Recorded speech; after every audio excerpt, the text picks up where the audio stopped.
When the satellite feed over New York showed a strange flash slowing down unnaturally above Manhattan, DHS analyst Claire Maddox knew instantly it wasn't a meteor, the way the object bent against gravity, then vanished during a synchronized blackout across multiple cameras. Felt like someone had reached into the sky and edited reality. Buried in a fusion center under Washington, D.C., where the air smelled like burnt coffee and recycled fear, she scrubbed the footage frame by frame until she caught it. One crisp image of a smooth black wedge, arrow-shaped and perfectly clean, no exhaust, no heat bloom, just a patch of moving starless night that swallowed light. The anomaly software labeled it compression error. Claire muttered, "Sure," stripped the flag, wrote, "non-ballistic controlled acceleration, non-terrestrial profile suspected," into the justification box, and hit send, which is how she ended up with NORAD, Space Force, and the White House all staring over her shoulder when NYPD secure channel crackled with breathless voice saying, "Dispatch 3 Atom 12, we got something real wrong at Liberty Plaza." The body cam came through shaky and rain-spattered. Tourists froze in mid-step like mannequins, umbrellas suspended half open. Phones caught halfway to faces, and at the center by a bronze Statue of Liberty replica, a 3-meter-tall obsidian figure standing as if someone had carved a nightmare out of polished glass and set it upright. Its arms were too long, fingers like blades, and its face was a smooth mass broken only by 2 vertical slits glowing soft silver from within. The officer's breathing filled the audio as he raised his gun. The shot cracked, but the bullet traveled 3 inches, entered a faint shimmering bubble and stopped, spinning weightless for a heartbeat before dropping to the pavement with the saddest little clink Claire had ever heard. The figure tilted its head, and when it spoke its voice sounded like several voices stacked on top of each other until they merged into one calm, perfectly American accent. "This is not an invasion. This is an audit." On one of Claire's other screens, the White House Situation Room flickered on. President Helena Ortiz in a dark blazer and no makeup, eyes sharp despite the hour. On another, the feed from New York's Emergency Operations Center stabilized to show Mayor Zuhran Mumdani standing in front of his city's wall of monitors, rain still dry on his gray overcoat, headset on, refusing to sit. Transit is rerouted. Drones are locked out of Liberty airspace. Hospitals are on standby. He rattled off to his staff before glancing at the federal feed. "Madam President, I've got something that stops bullets and freezes crowds in my plaza. I am not evacuating. My place is here." Claire felt an irrational surge of pride at his refusal to hide. Zuhran's voice carried across open mics into 1,000 cramped rooms, and you could hear people unclench a little just because he sounded like he had this. The alien, who called itself Agent 3A of the Galactic Harm Reduction Consortium, turned slowly toward a city camera and made its first formal announcement. Earth had been flagged under Galactic Biocode Directive 17 for biomechanical contamination, a dangerous fusion of organic minds and self-modifying code that, left unchecked, tended to metastasize across star systems. The standard remedy, it said in the same calm tone someone might use to explain a parking ticket, was termination of host biosphere. 8 billion people, every tree, every cat, every ocean, wiped as if someone had decided the file was corrupt. For a few seconds, nobody in power said anything, not the generals, not the cabinet, not the president, not even Zuhran, who just stared at his monitors with his jaw set like he wanted to punch a god. Claire, desperate for anything to hold on to, dove into the alien data stream, quietly writing beneath Agent 3's broadcast, a torrent of twisting symbols her AI began to translate. What she pulled out was buried halfway through an arcane section, Clause 32, which stated that if a host intelligence demonstrates targeted, self-initiated mitigation within a defined audit period, a termination order could be commuted to monitored remediation. In plain English, if the species could prove it understood the problem and was actively fixing it, the galaxy's exterminator might be forced to put down the flamethrower and pick up a clipboard instead. Agent 3A, Claire cut in, unmuting herself into the open feed. Your own Directive 17 allows for a probation period if the host is self-correcting. We are. You're just not counting it. Every doctor pushing back against anti-vax lies, every journalist debunking deepfakes, every engineer trying to build safer AI. We are fighting the so-called infestation from the inside. Ortiz gave her the tiniest nod, and Mayor Zuhran jumped in right behind her. "She's right," he said. My city sees this infection up close every day. Viral hoaxes that move faster than any ambulance, algorithms that trap people in hate loops. But we also see teachers, nurses, community leaders pulling folks out of those loops one person at a time. You landed in New York, Agent. You picked the one place on Earth that refuses to stay broken. Agent 3 as glowing slits brightened. Your mitigation efforts are statistically weak, it said. Infectious patterns outperform corrective signals at a ratio of 12-1. You function primarily as vector, not cure.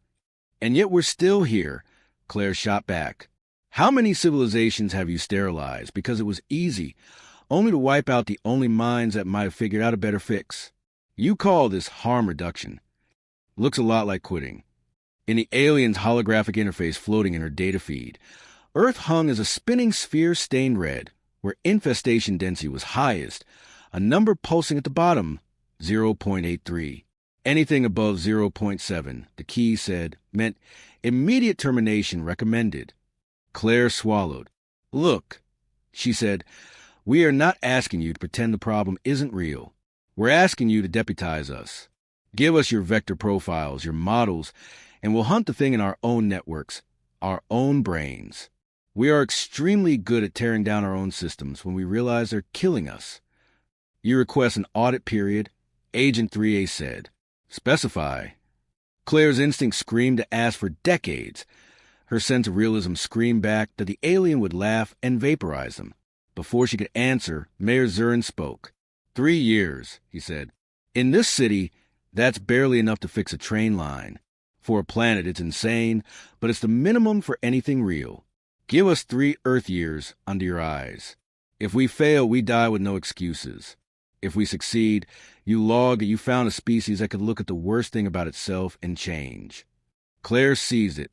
3 years, she repeated, during which we drive that infestation index from 0.83 to under 0.40. You monitor passively. No surprise exterminations, no secret tests. We'll send you metrics. Take the bet. For a long moment, the only sounds were distant sirens from New York and the quiet hum of electronics across D.C. Then Agent 3 swept its hand to the hologram. The red on Earth faded to dark orange, and a small asterisk appeared beside the number. Clause 32 invoked. It declared, Audit period, 1.5 Earth years. Claire almost choked. 1.5, she said. That's half. Negotiation includes counteroffers. The alien replied. You requested 3.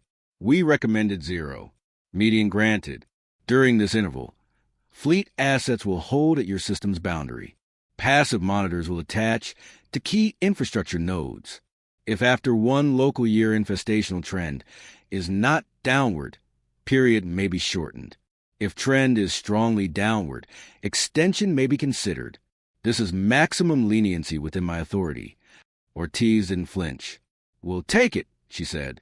Claire added quickly. Log that humans invoke your own clause and negotiated terms. Someday someone's going to audit your audit. There was a faint metallic vibration in Agent 3 as voice that might, in another context, have been a chuckle. You assume our actions will be reviewed, it said. Admirably arrogant. We're human, Claire said. Arrogance is how we get out of bed in the morning. And we're New Yorkers. Zuhran added, you haven't seen stubborn yet. Agent 3A stepped back.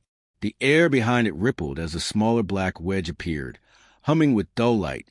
Its obsidian body dissolved into shadow and streamed up into the craft, which then shot straight up and vanished, though Claire could still see its trajectory on the Space Force feeds. Out past the moon, slowing at the edge of the solar system were larger signatures. Its fleet were already sliding into a long-term holding pattern. Back on Earth, Claire's screens erupted with alien telemetry, infestation maps by continent, risk scores by sector, suggested interventions that read like a to-do list for a species on trial. A status line blinked quietly. Primary liaisons, Maddox, Claire, Mumdani, Zuhran. Briggs let out a low whistle. Well, he said, you two just signed Earth up for the roughest performance review in history. Mayor Zuhran, now addressing his city live from the EOC, looked straight into the camera. New York, he said, voice even. We just learned the universe thinks we're dangerous enough to erase. We got 1.5 years to prove we're worth the trouble of keeping. That means less feeding the worst parts of the system and more fighting them. You're going to see changes online, in schools, in how we handle tech and truth. You don't have to like every change. You just have to decide if you want this planet to still be here for your kids. Watching from D.C., Claire felt something coil tight in her chest and transform, not into calm, exactly, but into focus. Across governments and companies and living rooms, the clock had started ticking.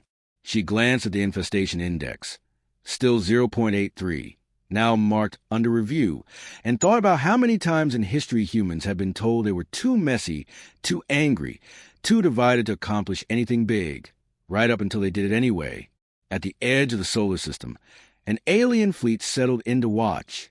In a bunker under Washington and command center in New York, a data analyst and a mayor traded plans and insults with equal speed. Two very human people suddenly representing 8 billion. All right, Claire whispered to herself, turning back to the screen. You wanted an audit. Let's show you what happens when humans know the test is real.